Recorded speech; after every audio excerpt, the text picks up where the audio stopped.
Bienvenidos al Sermón de Jesús, el podcast de variedades en donde en cada semana vas a encontrar desde experiencias personales, charlas fuera de contexto hasta análisis de todo tipo. Les habla su servidor crucificado Nández y en el capítulo de hoy les traigo un tema de antiguo, pero bien, acerca de una película del 2004 llamada Troya. Ya saben, esta famosa adaptación de la historia clásica de Homero, la Ilíada, narra la historia de unos antiguos griegos en un asalto a una ciudad amurallada. Y bueno, como bien saben, los antiguos griegos pues tenían ya saben, guiño guiño. Y para el día de hoy les traigo un invitado muy especial, debido pues al contexto de esto que estoy hablando de los griegos, guiño guiño, les traigo a la persona más homosexual que conozco, un amigo mío que se llama de Anónimo 411.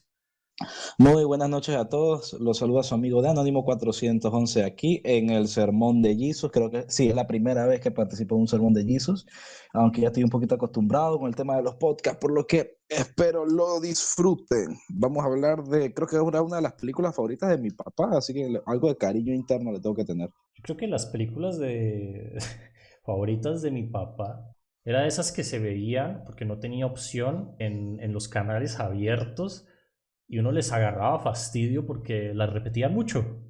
Sí, no, es que mira, precisamente Troya de pequeño la pude haber visto como unas 6 veces. Y estoy hablando en un lapso de poco menos de un par de meses hasta que mi papá ya cuando la ponían se cansaba. No me acuerdo si era la Fox o TNT o cuál era esa, o Cinemax directamente, que tenían su temporada en la que repetían mucho esta película y esta película y esta película.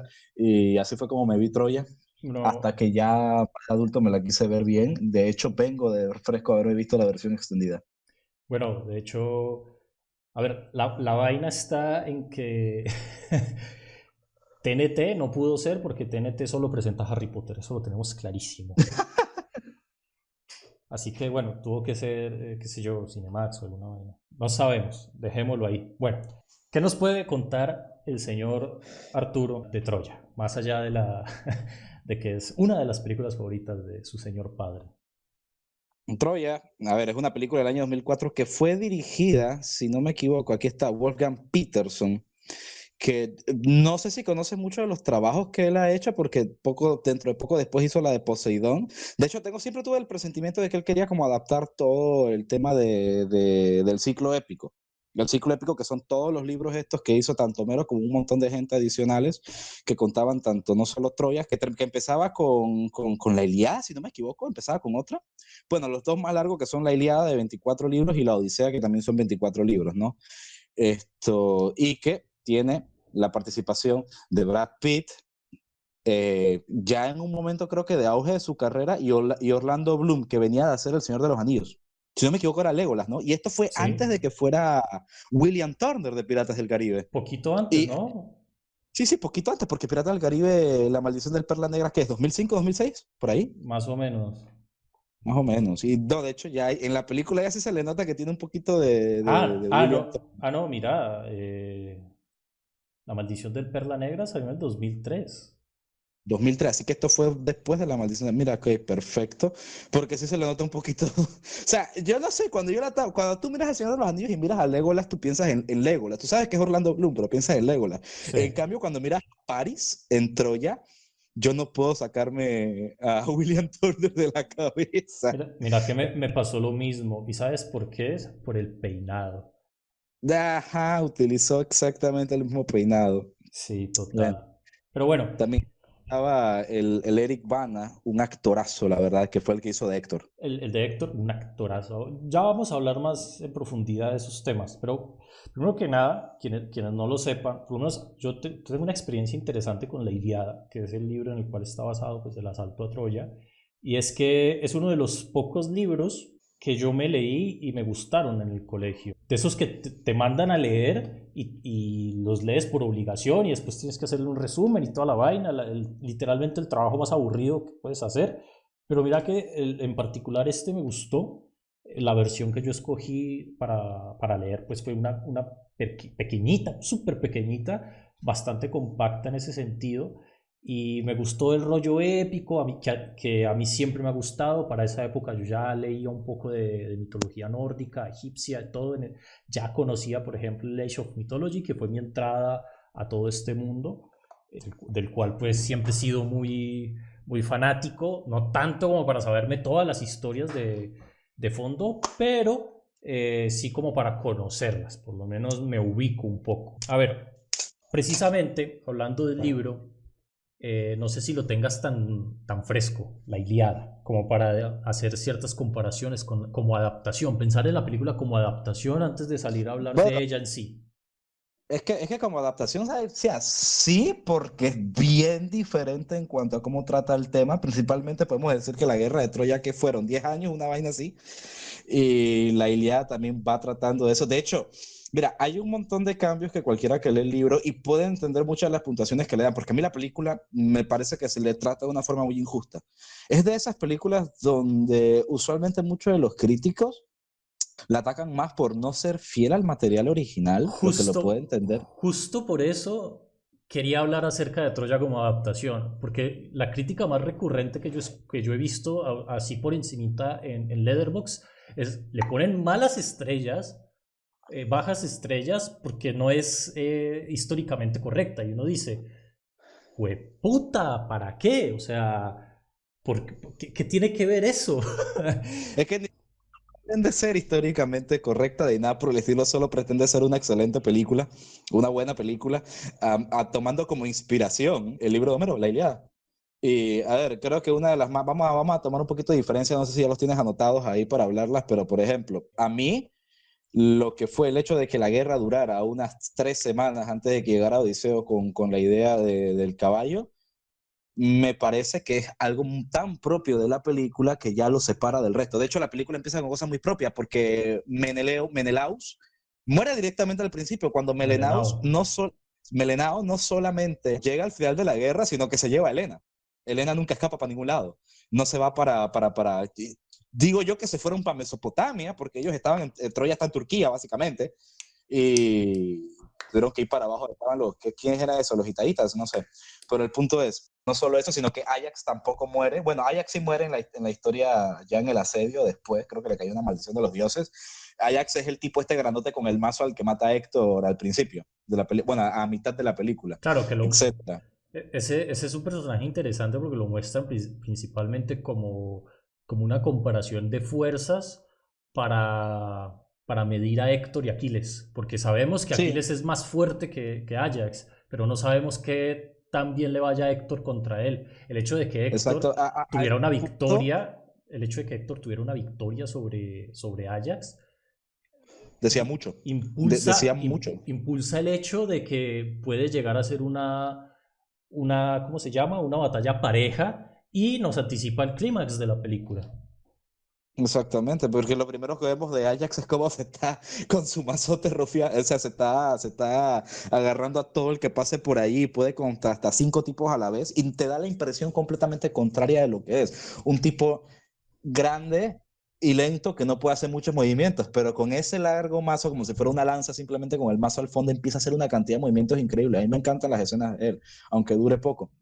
También porque me encanta mucho en general lo que es el mito del Ajax. Tiene un club de fútbol que le pusieron su nombre y todo, un excelente club de hecho. Esto, y bueno, como tú dices, lo ponen más que nada como por comparativa, porque hasta ese momento solo habíamos visto a dos personas hacer eso, el mismo Aquiles y Ajax. Y que te pongan a Héctor dándole un 1-1 a Ajax y derrotándolo con notoriedad, por así decirlo, porque le costó, te da a entender que se encontraba en ese espectro, ¿no? En ese espectro de personas ridículamente fuertes. Siendo que no te lo presentan así, te lo presentan como uno de los príncipes junto con Paris, como una persona con estatus, como creo que era el general del ejército directamente. Y de hecho, mira, la película empieza con uno de, porque los griegos querían sí o sí dominar Troya. Se hace Agamenón, no sé si lo dije bien, pero Agamenón Agamenón. tenía, no, Es Agamenón como, es quería como un agarrar Digimon, es como un Digimon, Agamenón. no, quería dominar todo ese sector porque Grecia ya tenía todo lo que era la península griega, ¿ok? Todavía no Macedonia, creo que no habían llegado a Macedonia, pero era la península griega y las islas. Y lo único que se podía poner en contra, lo que más le beneficiaba a ellos era tener todo el control sobre eso, así que tenían que ir sí o sí por Troya y todos esos lados que estaban ahí en Turquía. Sí, pero eso es el contexto histórico y como ya sabemos, bueno, Troya en sí no es una adaptación como tal, yo me atrevería a Es decir eso, sino que es una una reinvención del mito, que ya voy para eso, pero antes de pasar a eso, con esta pequeña conclusión, me gustaría también tener en cuenta que estamos hablando de una película de antiguos griegos, ¿no? Que esto es muy importante, eso es muy importante tenerlo en cuenta porque los antiguos griegos tenían una mentalidad bien distinta, tenían una vaina muy extraña, bueno, extraña incluso para tiempos modernos, que era esta forma en cómo ¿cómo decirlo? En cómo representaban la sexualidad de los hombres, que ese es un tema bien interesante. Por ejemplo, verlos, o sea, incluso una de los halagos es, oh, eres como un antiguo dios griego y toda la vaina. No es por nada, es precisamente porque estas representaciones de la masculinidad, que también es un factor importantísimo en la película. el Adonis, que le dicen a uno, el Adonis. Sí, sí, sí, sí. Precisamente el tema de la masculinidad de esta película tiene que ver en cómo trataron de adaptar el tema de la idiosincrasia de los antiguos griegos. No por nada, precisamente, esta relación tan extraña entre Aquiles y Patroclo. Porque tú te pones Y a mirar, Patroclo. tú te pones a mirar y nunca entiendes por qué, ay, es que le mataron al primito. Y es como, pues es un primo, es un primo. O sea, la película dice, ah, es un primo. Y pues uno queda como, ajá, primo, primo, claro, Y, claro. y la pregunta que uno se puede hacer es que, vea, porque yo no recuerdo que para Patroclo fuera como tal realmente el primo, sino que era, si quieres dilo tú, era... El amante, era el amante. Exactamente, y vea, es que la descripción de él es muy específica, el amante en tiempos de guerra de Aquiles. Histórica de Patroclo, o sea, de Patroclo, creo que es el amante en tiempo de guerra de Aquiles, así que era como los espartanos sabían de eso, era uno y otro, y se trataban como pareja, dormían juntos, hacían todas las cosas juntos, eso era algo muy espartano y algo muy de la cultura griega. Y es por eso también la ira de Aquiles viene de ahí, cuando matan a su amante. Claro, ¿por qué no? Cuando yo vi la película, que fue hace pocos días, creo que me quedó más que claro, pese a que trataron de decir, no, que es el primo. Ah, es que el primo lo quiere mucho, pero, hombre, viéndolo en estas épocas, 17 años, puta más, muchos años después, casi 20 años después, eh, ¿cuál era la necesidad de ocultar que eran amantes? O sea, esperaban que las personas que supieran un poco de la mitología, de historia, pues lo dieran por hecho e ignoraran el hecho de que eran primos. Pero resulta ser un factor muy importante porque es el detonante para el clímax de la película. Es que hasta cierto punto, ya, yo tampoco lo entiendo mucho. No lo entiendo en general porque creo que la Ilíada junto con la Odisea es material educativo de todos los colegios en el mundo. Ya sea en Latinoamérica, Europa o Norteamérica, eso es material de estudio en cualquier tipo de materia, tipo español o literatura. O ¿No? Y sea, de por sí es la representación de un género en sí mismo, la tragedia griega. exactamente. No, la tragedia y la épica griega, que pues, También, básicamente la crearon ellos.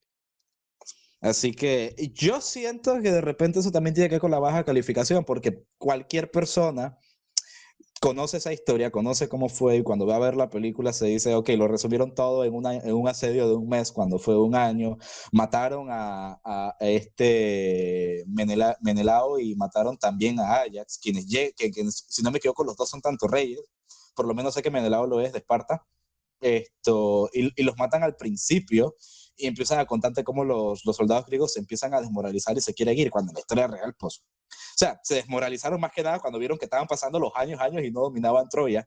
¿ok? Pero en la película te lo quieren pintar que después del primer asedio ya estaban desmoralizados porque se empezaron a morir sus reyes y sus guerreros y sus héroes. Creo que esa es una de las más grandes diferencias, no solamente el tapón cultural griego que quisieron hacer con ignorar el hecho de que Patroclo era el amante de Aquiles. No tanto, no, pero yo no lo decía tanto por las imprecisiones históricas, sino más bien por factores que de por sí sí tienen que ver con el guión como tal de la película. Por ejemplo, llama mucho la atención cómo Aquiles primeramente es representado como el macho alfa. La primera vez que aparece lo vemos desnudo con concubinas y lo llaman a una pelea.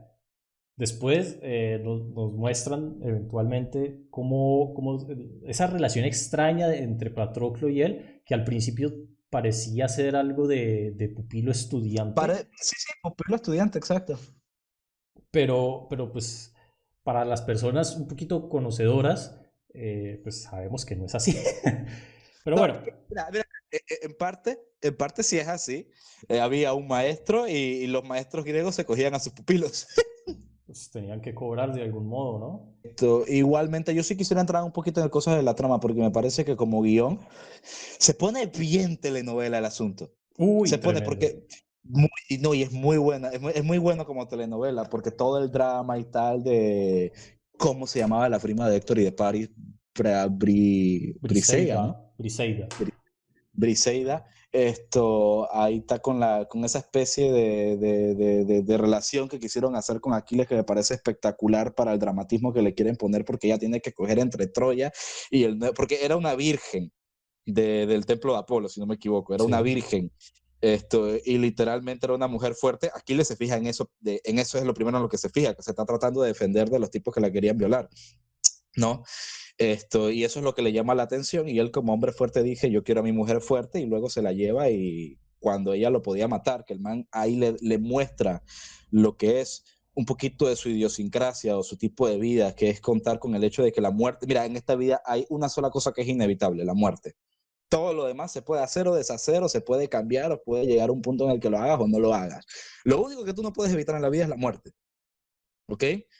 Y yo creo que eso muestra mucho de la personalidad de Aquiles y de por qué es como el tipo de persona que es. Y es un punto muy importante. Esa charla que ellos tienen antes de cochar, creo que ahí exploran por completo y muy bien al personaje de Aquiles. Sin De ahí embargo, en más, solo la caída de él, que es que una de las escenas más importantes de la película, en mi opinión, que es cuando tiene que regresar el cuerpo a Parin. Creo que era Parin, así se llamaba el nombre del rey de Troya, creo el que era. padre de Héctor, que te acuerdas que él se queda ahí mirando a Héctor y empieza a llorar. La verdad, creo que yo lo anoté el nombre como Prieto, pero no es Prieto porque yo tengo dislexia, entonces siempre le digo a todo Prietro. O Parim o Piram, no me acuerdo cómo era, pero es No. que es la escena de Aquiles llorando representa a tipo de canon de la película, hace perfecto. Porque nos muestran tanto nos muestran la fase de macho alfa, la fase del sujeto que está encontrando, por así decirlo, el interés amoroso, le está valiendo menos verga la vida, se le acaba de morir su primo, y luego tiene que regresar al cuerpo de Héctor y se dio cuenta que no encontró satisfacción, porque la idea de Aquiles era, no solo voy a matar a Héctor, le voy a arrancar las orejas y los ojos, le voy a arrancar los labios y la nariz, me lo voy a llevar con el caballo así hasta el campamento de los griegos, humillándolo. Y al momento en el que llega el rey, Parim, y lo encara, te da como la impresión de que el tipo decide ceder porque en parte se dio cuenta de que eso no le va a devolver a su primo. Y solo está llorando ahí mirando el cuerpo de Héctor. Y esa es una de las escenas que más dice de la película, Sin que embargo, mejor representa. Uh-huh. sin, sin em- Priamo, se llama Priamo. Priamo, eso. Sin embargo, hay algo también que se omite y es el contexto del propio Aquiles. Cuando nos lo muestran, en un principio no podemos identificar que ya es un héroe, digamos, en caída, o sea, no en caída de, no sé, fama o lo que sea, sino en caída de su propia vida. Él ya ha pasado por todo y lo único que le queda precisamente es trascender como él quiere, que es a través de su Leyenda. inmortalidad. Exacto. Pero más que eso, él busca la forma de llegar a ser inmortal, pero de una manera en que sea a través de su historia, de su leyenda, porque él en parte nos maneja en el concepto que al detestar a los dioses, él no quiere trascender como un dios, él quiere la inmortalidad a su manera, porque es el macho alfa. Que es lo que siempre se ha dicho que uno muere dos veces, cuando dejas de respirar y cuando dejan de mencionar tu nombre. Algo así. Y tú puedes decir, Aquiles ya es inmortal a estas alturas. Yo creo que a menos que la humanidad ya por fin se vaya a la mierda, es imposible que el nombre de Aquiles se olvide, como el de los demás héroes griegos. Sí, exacto.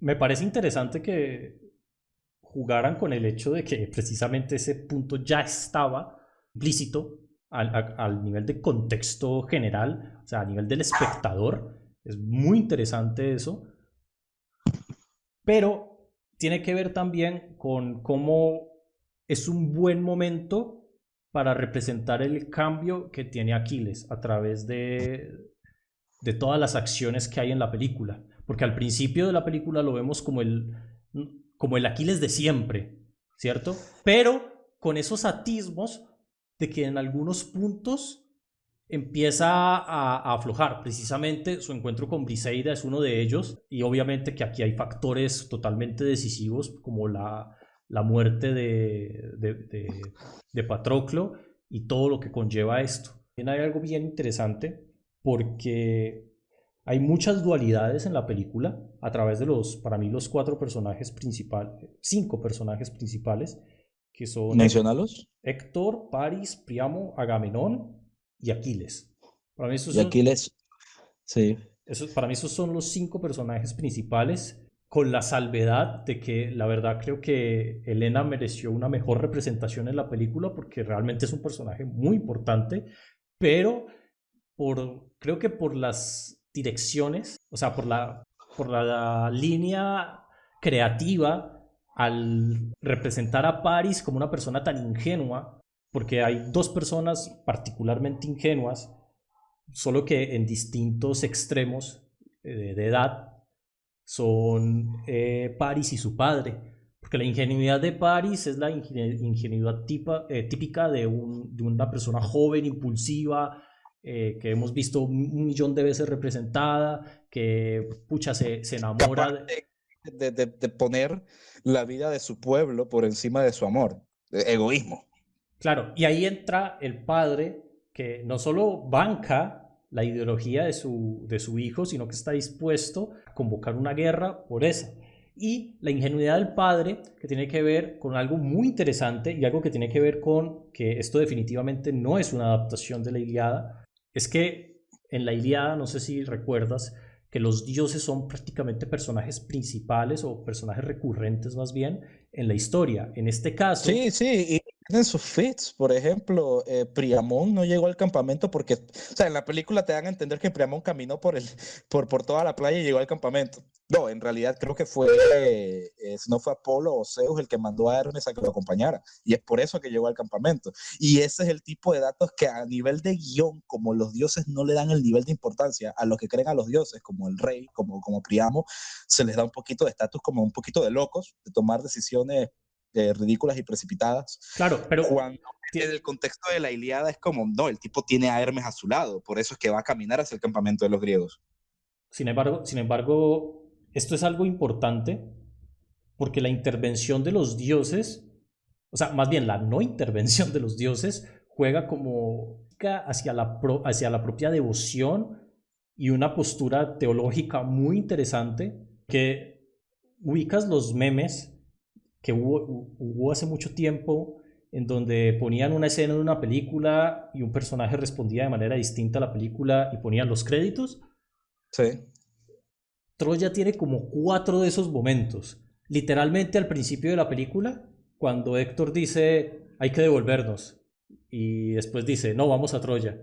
Si ahí hubiera dicho Héctor no, hay que devolvernos, se acaba la película. Sí, se También, acaba la película. cuando Exacto. no me acuerdo qué le dice Héctor a Priamo cuando llegan a Troya, pero ahí es otro momento y tiene que ver con los dioses. Otro Sí, momento y otro momento y así hay muchas cosas precisamente y la mayoría de ellas tiene que ver con Priamo y su terquedad e ingenuidad y devoción hacia los dioses. Es muy interesante cómo esto puede trascender un poquito más hacia una crítica también hacia las personas que son tan devotas que esperan que sus dioses les arreglen sus problemas. De hecho, los dos personajes, en mi opinión, más principales de la película, que son los que hacen Brad Pitt y Eric Bana y Bruce Wayne. Bruce Wayne, esto era Bruce Banner en la Hulk del 2003. Muy parecidos. No existe, o sea, entre Aquiles y Héctor no había una dualidad clara en la película. Ambos tenían, a ver, Aquiles en parte lo muestran como el macho alfa, pero te dejan muy en claro que él piensa bastante en los griegos. Y se lo dice el mismo Odiseo. Era Odiseo, sí, Odiseo también se lo dice esto hasta el mismo Agamenón, que él tiene la posibilidad de evitar que muchos griegos mueran, y es cierto, Aquiles estaba allí desde el principio y no pasaba lo que pasó al principio, que ganó Troya el primer asedio, etcétera. Sin Y es embargo, algo que te deja muy claro, no, que mira, Aquiles piensa un poquito en decir, mierda, mis compatriotas griegos van a morir si yo no actúo a principio, y si bien se pone un poquito terco con el asunto, que era igual como pensaba Héctor. Ambos pensaban en la vida de las personas por encima del tema de los dioses. Ni mira, Héctor creía en los dioses, ni Aquiles realmente creían en los dioses. no, ellos sí creían en los dioses, pero sabían que no iban a intervenir porque esta era una lucha de hombres, de, Bueno, sí, sí, de personas. Sin embargo, ahí entra un conflicto, porque más bien yo pienso que Aquiles era una persona muy individualista, precisamente al tratar de perseguir su sueño, pese a que lo trataran de representar como una buena persona para que uno tratara de empatizar con él, con esas acciones que tú mencionas, siento que precisamente nos dejan en claro todo lo contrario, que Aquiles no peleaba por nadie, sino por él. Porque él dice, yo no peleo bajo ningún rey, pese a que, porque todos los reyes son una mierda, hasta que empieza a mostrarle el respeto con Odiseo y eventualmente con Príamo. Precisamente Agamenón no solo tiene el irrespeto, sino el desprecio completo de Aquiles por cómo es, ya que era una persona que buscaba la gloria a través de los demás sin importar el costo, y una persona prepotente, y bueno, es prácticamente el gran villano de la película.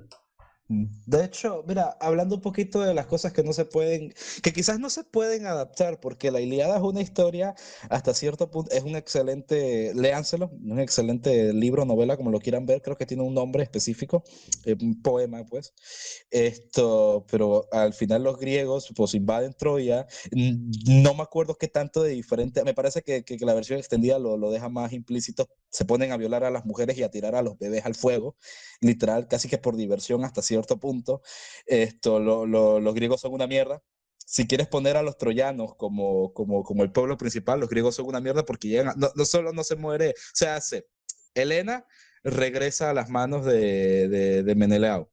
Uh-huh. Ajax termina violando una de las hijas de Priamo, que es Casandra. Agamenón sobrevive a toda esta mierda también, etcétera. No es como en la película que tanto Menelao, Ajax y Agamenón mueren. Lo que pasa es que la película trata de una tragedia griega en general, entonces todos mueren. Exactamente, todos mueren, literalmente. Y Paris también muere. Y Paris, no, ni Helena ni Paris se escapan yo qué sé yo, Mesopotamia pareciera que se escaparon. Ellos también mueren allí. O sea, básicamente todos mueren. En la película quitaron un poquito de eso, si me lo preguntas, porque te da la sensación de que tenían que morir más personajes, pero bueno. Y también podríamos hablar a nivel de guión de la película, las escenas en las que pareciera que el asedio se detiene únicamente para desarrollar a personajes, porque creo que pasó un tiempo muy interesante entre que Agamenón estaba con Briseida y luego llega Aquiles y le da tiempo a Paris de llegar para matar a Aquiles, que es como, a ver, esto es un asedio porque no hay más soldados, ¿cómo carajo en No, pero serio Briseida pero y Paris lograron escapar? eso es inevitable en películas de este tipo. O sea, el hecho de que toda la cámara, por ejemplo, en la escena en donde Héctor mata a Patroclo, todo el mundo se pone Se alrededor detiene, de ellos. Sí, exacto. Porque es como, oh, ahí se entiende. O sea, eso está muy bien porque la gente pretendía normalmente. que será Aquiles. Exacto, pero normalmente en ese tipo de escenas, de cualquier tipo de película, serie o lo que sea, es muy raro ver cómo estos personajes se quedan quietos, o sea, los extras se quedan quietos para evitar intervenir en el enfrentamiento principal y toda la vaina. Pero aquí hay un Eso, contexto en eso donde, tiene...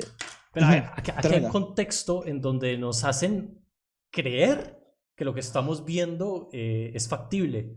y es épico. Y eso es un detallazo por parte de la película, que todo Es el que mundo se eso, detenga, pero no porque sea conveniente, sino porque, mierda, están peleando puto Héctor y puto Aquiles. es que eso es parte del romance, tanto del romance del arte, tanto en la literatura como en el cine. O sea, en la vida real eso no va a pasar. Alguien va a intervenir para matar a alguno de los dos generales. Eso es así de sencillo, etcétera. En cambio, en el romance cinematográfico, históricamente también siempre se ha hecho eso de que en los momentos más críticos o los turning point de la película, como que todo se detiene para ver con especificidad qué está pasando, ¿ok? Eso es algo que es así en la literatura y que es así en el cine también. Y eso es romance porque eso es como por amor al arte tiene que pasar esto de esta forma, ¿ok? Todos los extras se detienen por una especie de apreciación. Y eso es algo también del cine como de la literatura. Y en espectro del cine, pues es romántico. Me parece bastante bien que se haya hecho así, porque se puede disfrutar. Obviamente esto es ficción, eso no pasaría en la vida real, así que tampoco entiendo mucho a la gente que critica por ese aspecto. O Ni sea, idea, son tipos sí. de cosas ilógicas y es una película que no pretende ser no ficción en ningún momento o tratar de hacer un relato histórico, es ficción a principio y a fin. Totalmente. De pronto sí suele ser muy mesurada en mostrar cosas sobrenaturales o raras, solo nos muestran así como que Aquiles está muy por encima del físico normal, pero nada así súper extraño, nada Mira, que no pueda ser ¿sabes qué? ejecutado. ¿Sabes qué sí peca un poquito de eso la película y lo arregla inmediatamente cuando Aquiles hace el trato con el rey de los 12 días de los juegos funerarios por Héctor? O sea, en un contexto de un asedio que duró 10 años, tiene sentido que la gente diga, dale 12 días. ¿Qué importa? A los griegos no le importa esperar 12 días y los troyanos dicen, dale 12 días. Porque puta, la mierda ya duró 10 años, 12 días no hace diferencia. En cambio, en el asedio de la película, que solo son 3 semanas, un mes, esos 12 días no tienen ningún sentido, pero lo arreglan inmediatamente con Odiseo ocurriéndose el plan del caballo de Troya. Sí, directamente yo no lo consideraría algo un inconveniente como tal. Es que la película hace muy bien en agarrar esas partes que, como tú dijiste, pueden estar un poquito muy mesuradas o pueden estar un poquito fuera de onda y en tratar de darle sentido. Ah, hay 12 días de los juegos funerarios de Héctor. Muy bien. A Odiseo se le ocurre hacer el caballo de Troya, 12 días donde están planeando el asedio con el caballo de Troya. Ah, perfecto. Ahora sí tiene bastante sentido. Claro, otro de los memes que mencioné anteriormente, cuando Orlando Bloom le dice, quémalo. Priamo hubiera dicho sí, se acaba la película. Se acaba la, se acaba la película. Ya, hay algo curioso, Todo algo curioso. griegos adentro del caballo. Hubiera sido muy épico. De hecho, hubiera sido muy gracioso. Yo lo pensé, es como, hazle caso, pendejo. O sea, es que es obvio.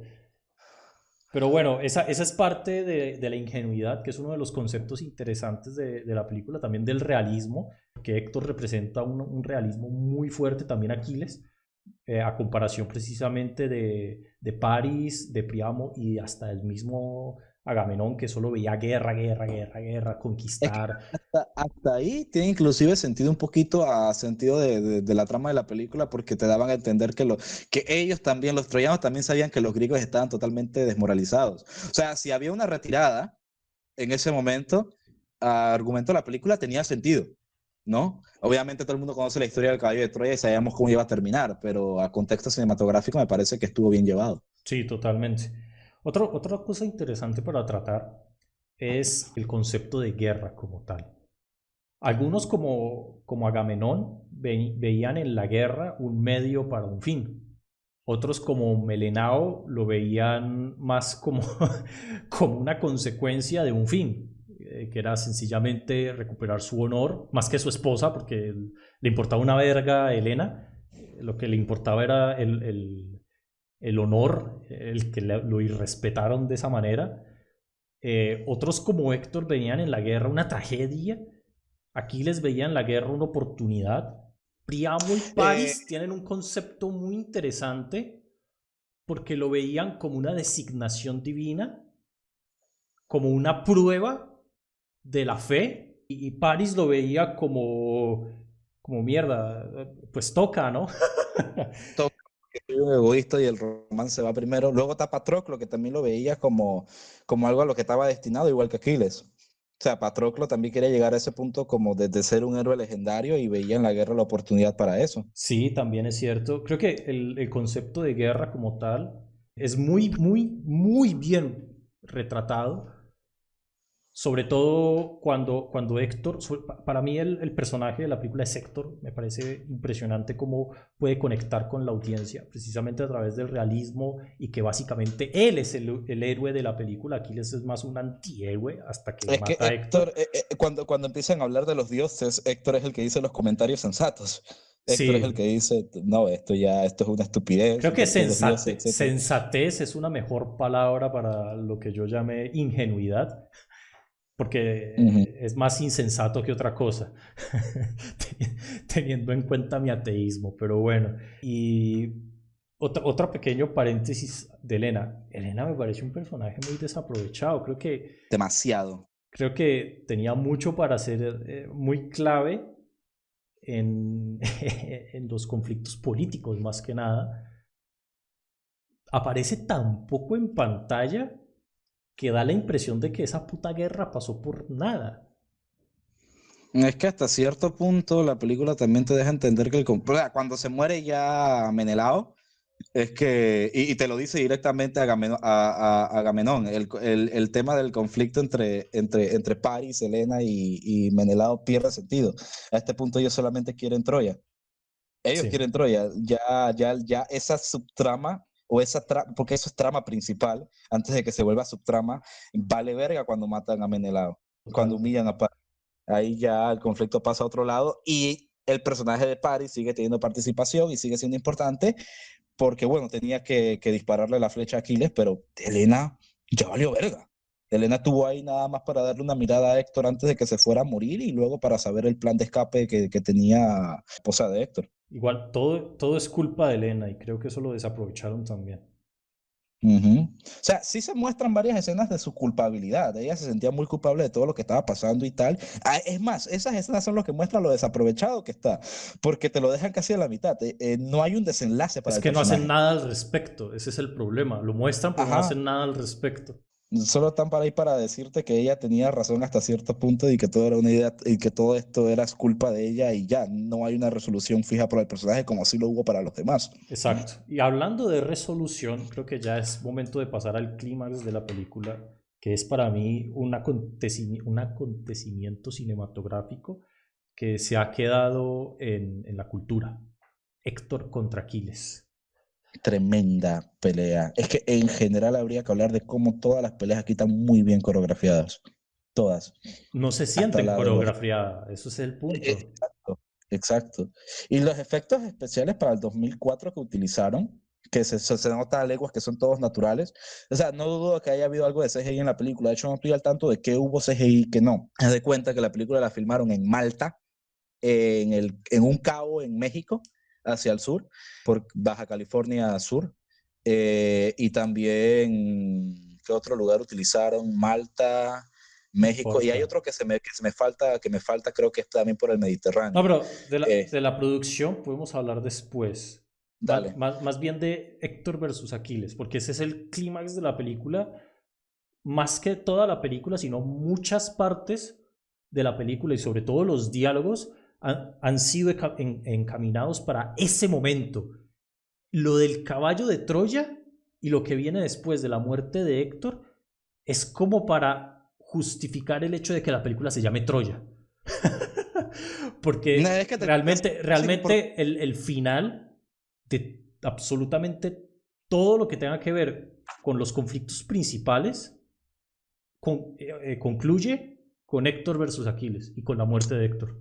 exacto. A mí esa Lo pelea demás me, se siente como que estamos haciendo una película de Troya, tenemos que terminar esto por compromiso, caballo de Troya. como, ay, vamos a darnos las partes históricas para Es no como decir un, guerra genérica tal por una mujer. es que todo se siente como el epílogo.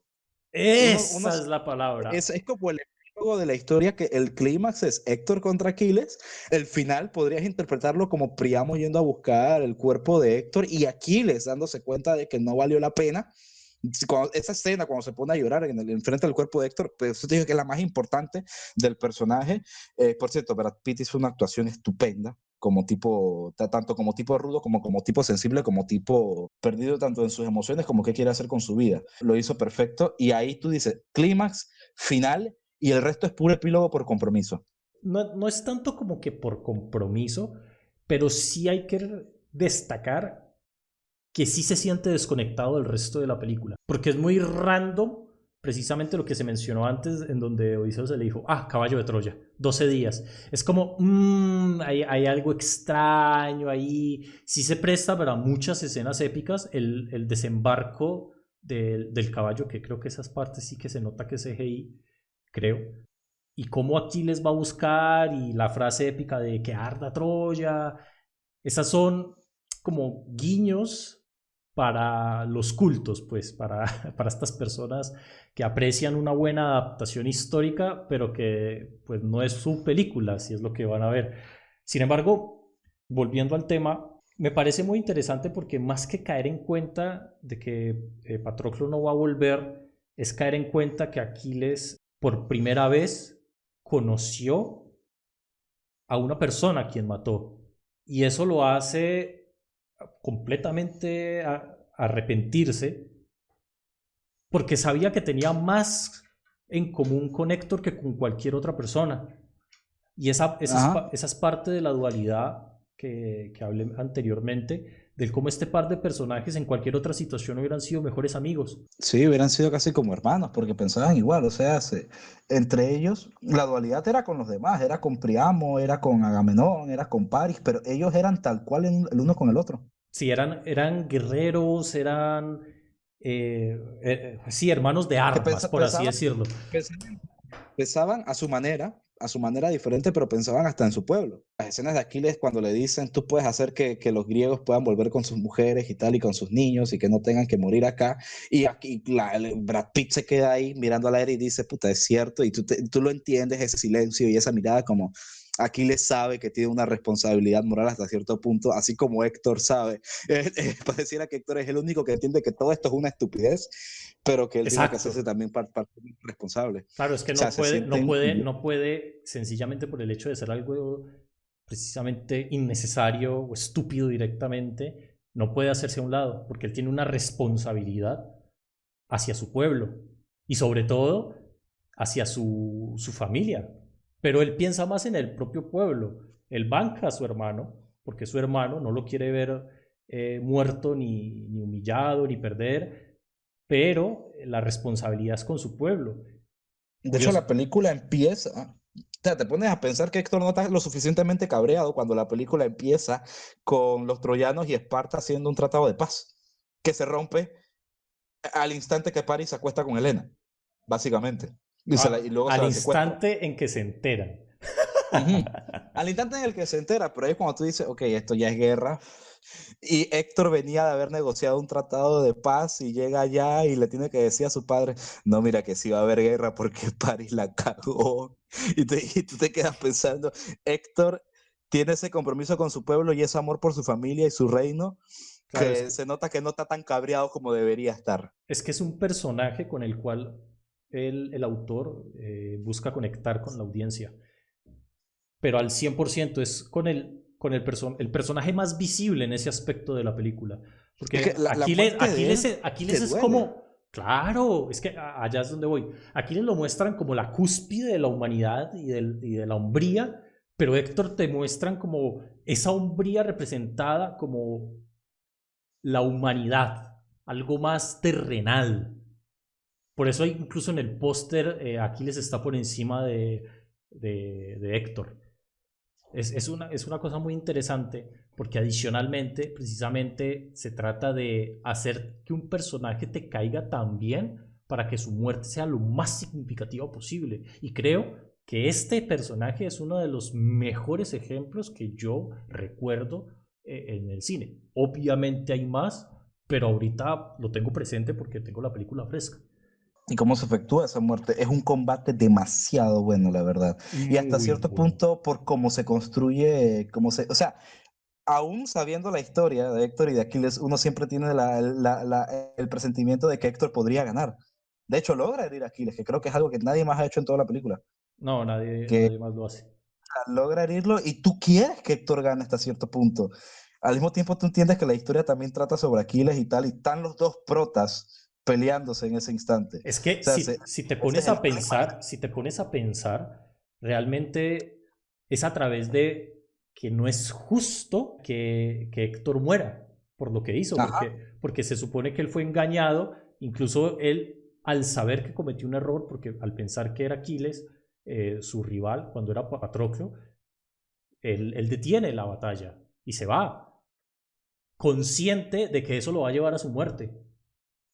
Ujú. Por eso mismo, esa misma noche le indica cómo escapar a su esposa y todas las cosas que pasan. Por eso mismo, toda la película está centrada en ese momento en el cual Héctor muere, porque es un guión muy interesante, porque tratan de llevarte al punto en donde no es justo, que tú pienses que no es justo que Héctor muera, pero de alguna manera en el propio combate lo concibes como una realidad inevitable, pero que haces fuerza para que no pase. Es muy interesante y eso le doy mucho mérito a la dirección en sí. Y bueno, los personajes secundarios, ahora podemos entrar a eso, pero uff, No, yo creo que podríamos hablar más bien de la producción que me parece impecable.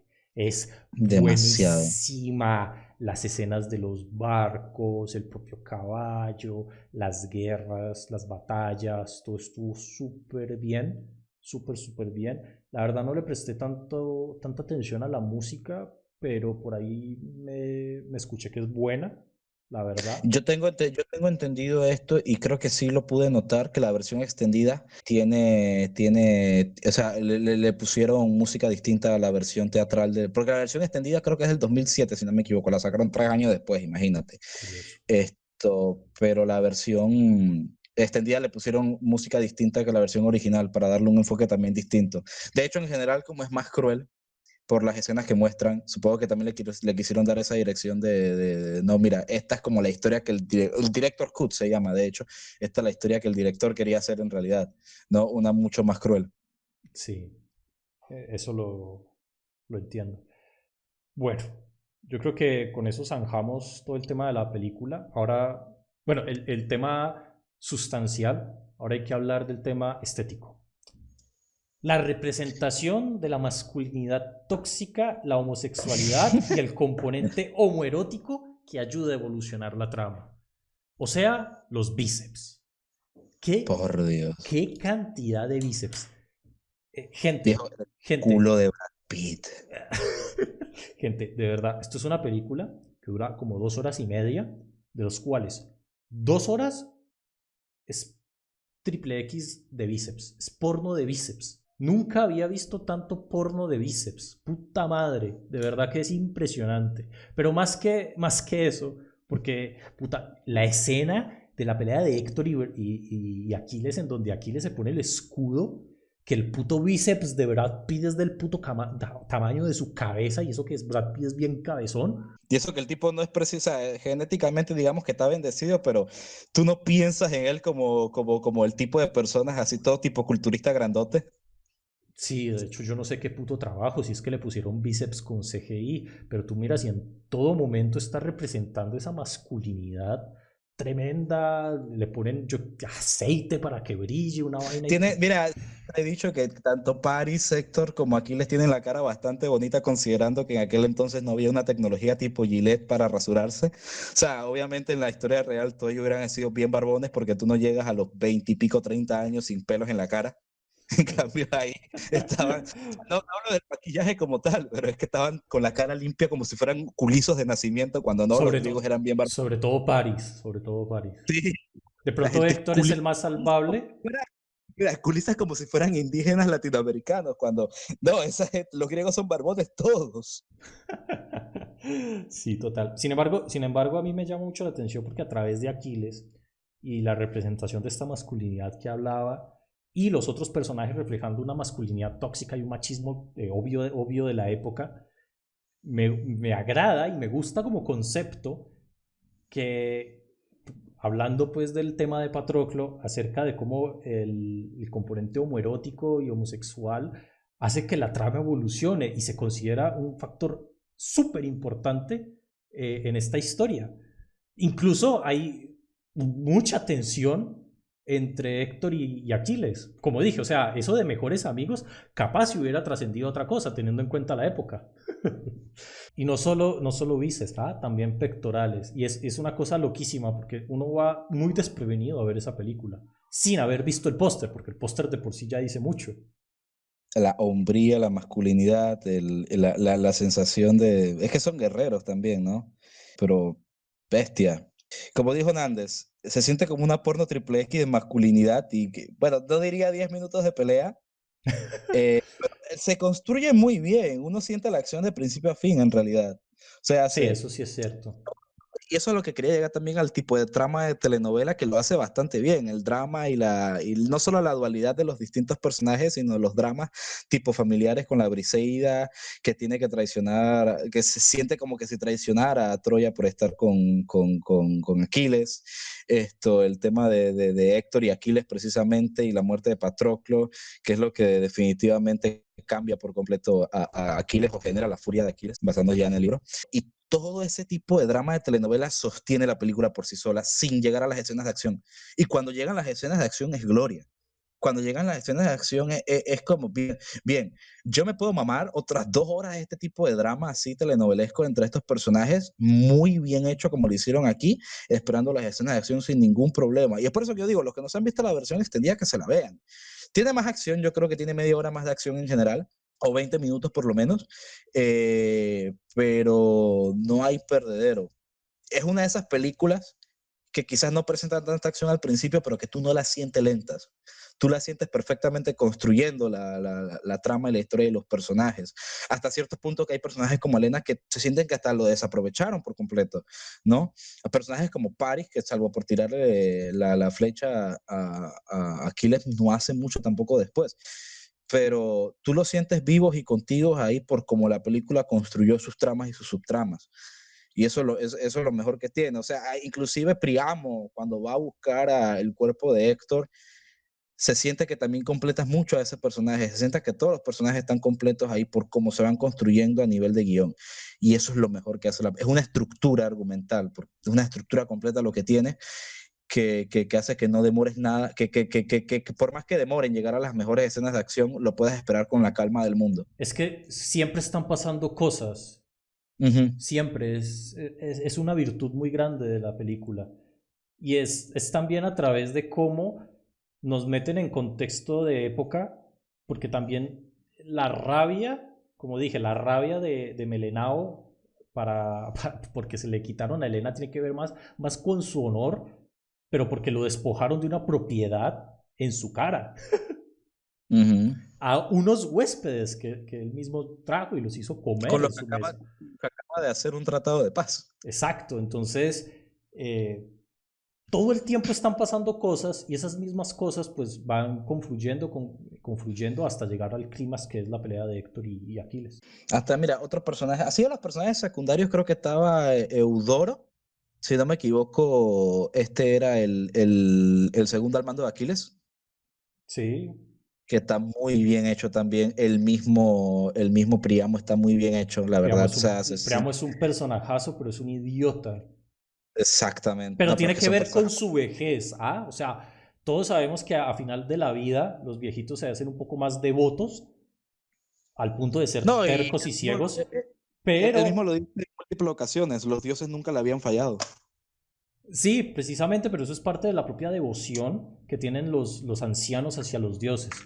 Y más aún, precisamente por, entre comillas, las pruebas que le han dado.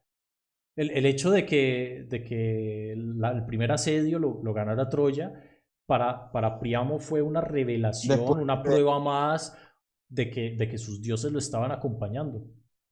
porque lo que el sacerdote dice es, ganamos el asedio porque Apolo se puso de nuestro lado porque se ofendieron de que destruyeran su templo.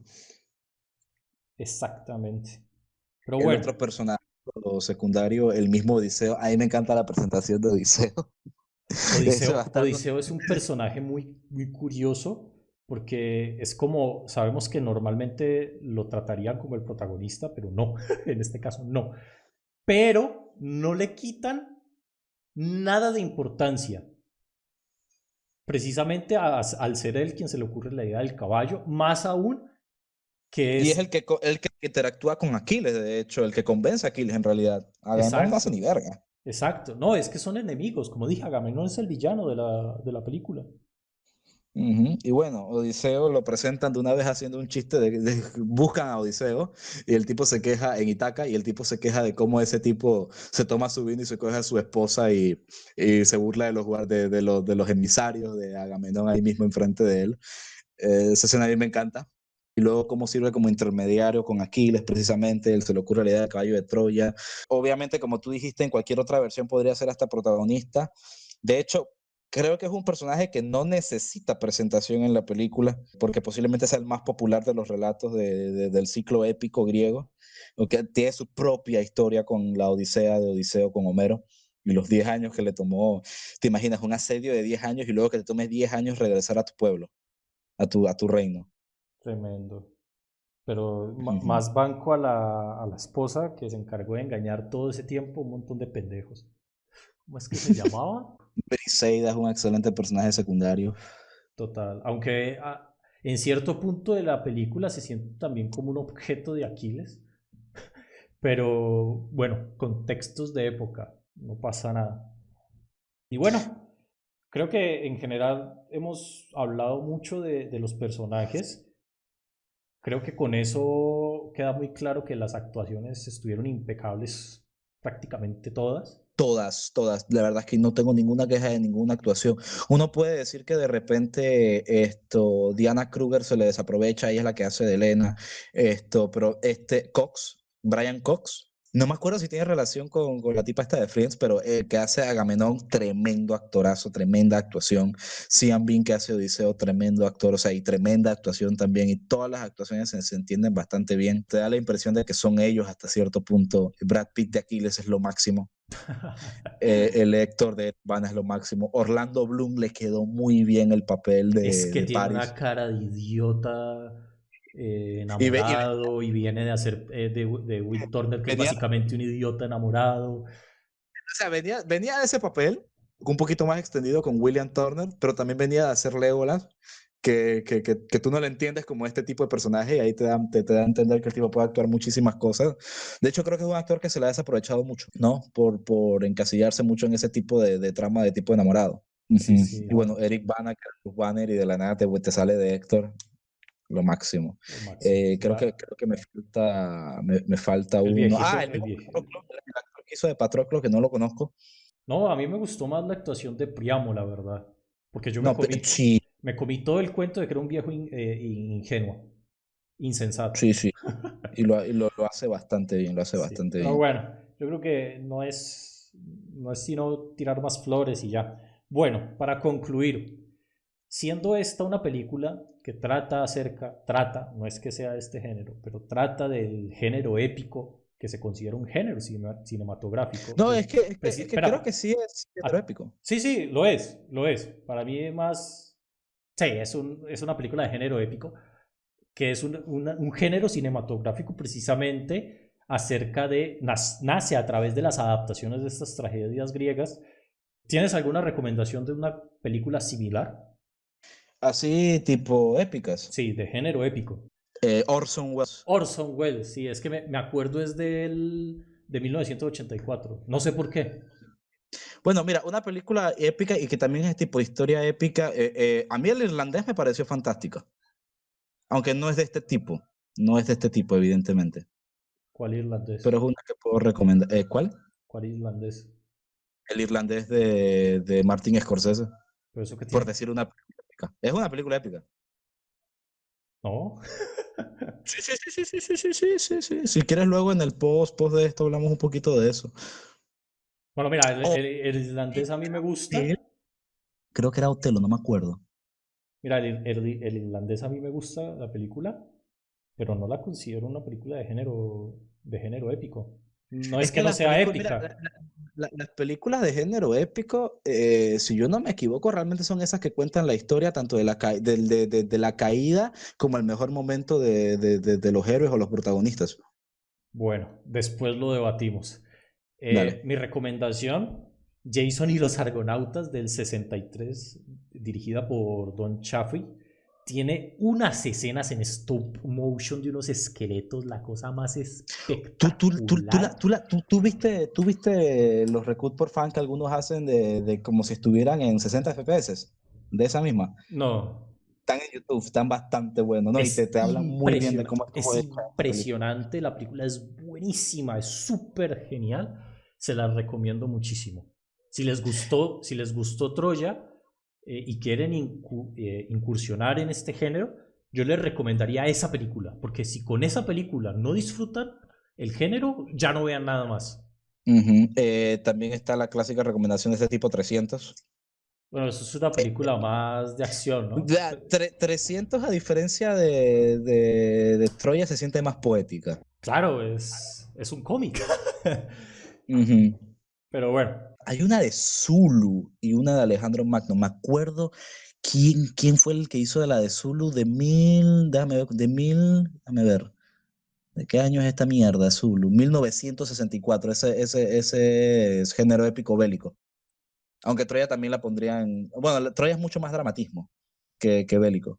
sí, totalmente. O sea, hay más bíceps que peleas. Y bueno, a Anónimo lo encuentran en su canal de Anónimo 411 de YouTube. También lo encuentran en YouTube como La Saeta Nómada. Es un proyecto en conjunto con otros amigos. También está el canal de La Saeta en vivo para los directos que se sube cada 15 días los sábados en la noche. Y no siendo más, pues me despido de este capítulo, agradeciendo obviamente la participación de Arturo. Y no siendo más, gente, pues nos vemos. Así que esperen el próximo capítulo, que sigo sin salida escrita.